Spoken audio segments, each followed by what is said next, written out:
Yan, hello guys, magandang hapon. Ayan, dito pala guys ay ano na guys, ang lakas ng ulan, no? Ano ng umaga pa ito hanggang ngayon. Si Achay ay hindi ko nakikita ngayon. Ang lakas ng ulan. Ayan, ingat guys sa Pilipinas. Nakikita ko ngayon sa aking speed. Sobrang lakas ng tubig nila, parang dagat na. Kawawa yung malapit sa ilog. Mag-ingat kayo palagi guys ha. And dito walang problema kasi safe yung mga drainage namin dito. Yan ang mga drainage kaya po, mga malalaki yan. Si Achay ay tulog. Si Achay tulog.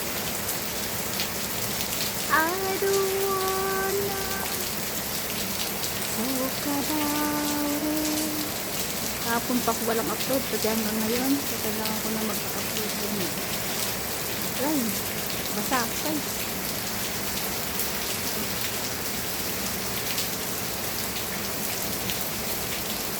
Yung basahan ko nandun sa labas oh. Hindi ko na kinuha. Pareho pa rin naman. Hindi sa matutuyo.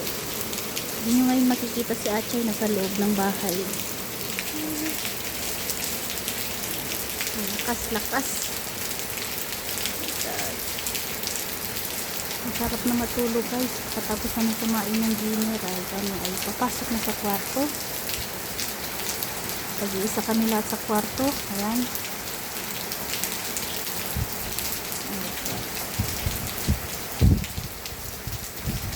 Babasa na ako dito. Hindi ko na pinalabas si Macho. Sunod ng sunod sa akin eh. Kaya yan nasa loob na. Hindi na siya makapunta sa akin. Kasi basang-basa na dito guys. Yung mga ibon. Siya kayo lahat guys. Doble ingat. Lalo na pag malapit sa ilog. Ayan. Huwag na hintayin pa na malakas yung tubig. Kundi asa bagutan na. Punta muna kayo sa mga kamag-anak ninyo. Doon muna kayo mag-stay. At sigurado maiintindihan naman kayo ng kapitbahay. Mga kamag-anak, kapitbahay. Yan, may parot sa isa. Nag-i-enjoy sa ulan.